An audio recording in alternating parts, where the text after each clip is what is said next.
30 লক্ষ শহীদের বিনিময়ে অর্জিত এই স্বাধীনতাকে, সেই শহীদদেরকে স্মরণ করতেছি।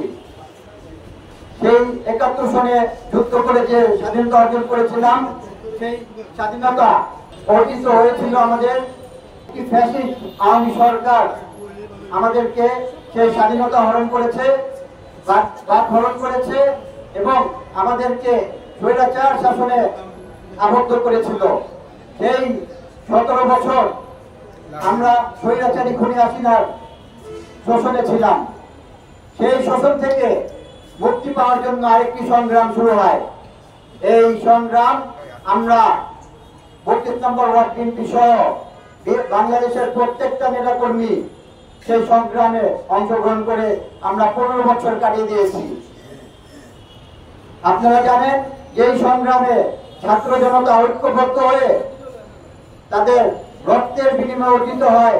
সেই সংগ্রাম কোনোদিন বৃথা যায় না, সেই সংগ্রাম সফল হয়। 24 সালের গণঅভ্যুত্থানের সময়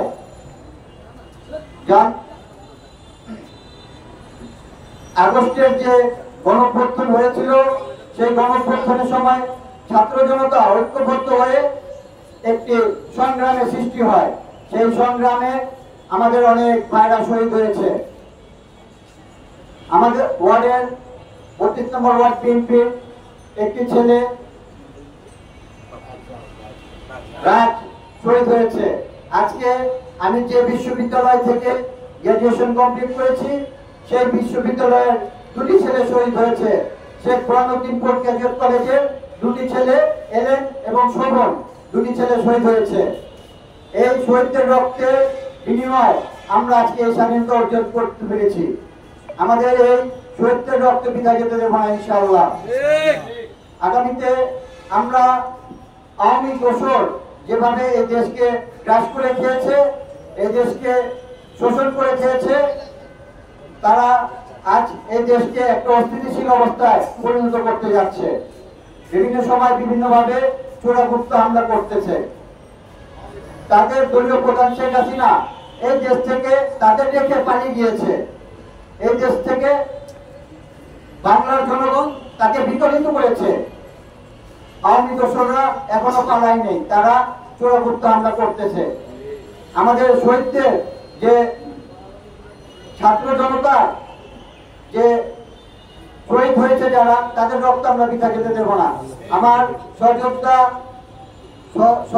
সুমন পারভেজ 32 নম্বর ওয়ার্ড বিএনপির যুগ্ম সাধারণ সম্পাদক, যে লিপিবদ্ধ করে রেখেছিল কয়জন আহত হয়েছে, কয়জন নিহত হয়েছে।